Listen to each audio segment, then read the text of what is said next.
Praise the Lord. பிரியமான சகோதர சகோதரிகளே, யோவான் சுவிசேஷம் 15ஆம் அதிகாரத்தில் 2ஆம் வசனம் இப்படியே வாசிக்கிறோம். என்னில் கனி கொடாதிருக்கிற கொடி எதுவோ அதை அறுத்து போடுகிறார்.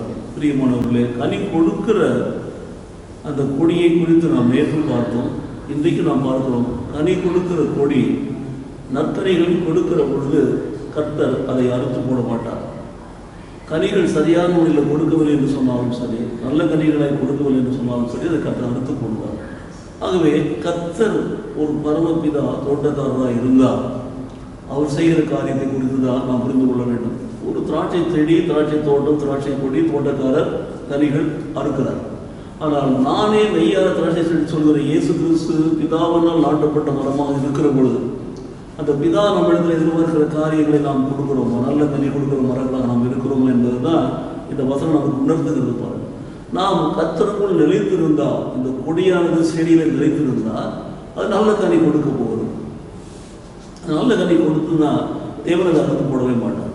நற்கனி கொடுக்காத மரங்கள்லாம் விட்டு அதுவே போடப்படும் என்று சொல்லி வேதத்தில் வாசிக்கிறோம். பாருங்கள், ஆக இந்த திராட்சை கொடியினுடைய காரியத்தை குறித்து நாம் பார்க்கிற பொழுது இந்த கொடியானது செடியில் நிலைத்திருக்க வேண்டும். செடியில் நிலைத்திருந்து செடியிலிருந்து சத்தை உணர்ந்து உறிஞ்சி அது வளர்ந்து வருகிற பொழுது அது கொடுக்கிற கனி அதற்கேற்ற கனியாக அமைய வேண்டும். அந்த கனி நல்ல கனியாக இருக்க வேண்டும். அதைத்தான் வேதம் நமக்கு சொல்லுகிறது. அது சேகரிக்கப்பட்டு தோட்டக்காரனுக்கு கொடுக்கப்படுகிறது என்று நாம் பார்க்கிறோம். நம்முடைய வாழ்க்கையில், கிறிஸ்துவ வாழ்க்கையில், இயேசு பின்பற்றுகிற வாழ்க்கையில் இயேசு தான் நம்முடைய திராட்சை செடியாக இருந்தால் நாம் அதனுடைய கொடிகளாய் நாம் இருப்போம் என்று சொன்னால் நாம் நற்கனி கொடுக்கிற மரங்களாக வாழ வேண்டும் என்று வேதம் நமக்கு உணர்த்துகிறது. இந்த காலை வேளையிலே நாம் நற்கனி கொடுக்கிற மரங்களாக இருக்கிறோமா, கொடியாக இருக்கிறோமா என்று யோசித்து பாருங்கள்.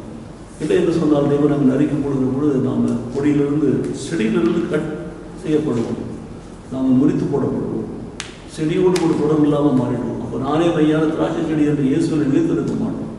இந்த ஒரு சத்தியத்தை நாம் இன்றைக்கு நாம் அறிந்து கொள்வோம். ஆண்டவருக்குள் நிலைத்திருந்து கனி கொடுக்கிற மரமாக நாம் வளர்கிற பொழுது கர்த்தர் நம்மை ஆசீர்வதிப்பாரா. நேசிக்கிற நல்ல பிதாவே, நன்றியோடு துதிக்கிறோம் சாமி. நாங்கள் ஆண்டவரே திராட்சை கொடிகளாக திராட்சை செடியில் நிலைத்திருந்து ஆண்டவரே நற்கனி கொடுக்கிற மரமாக நம்ம செடியாக கொடியாக இருக்கும்படி எங்களை ஆசீர்வதிப்பீராக. நற்கனி கொடுக்காமல் போகிற பொழுது எங்களை நறுக்கி போடாதபடிக்கு கர்த்தர் எங்களுக்கு நல்ல ஆண்டவரை கனிகளை கொடுக்கிற கிருபைகளை கொடுத்து ஆசீர்வதிப்பீராக. இயேசு கிறிஸ்து நாமத்திலே பிதாவே, ஆமென், ஆமென்.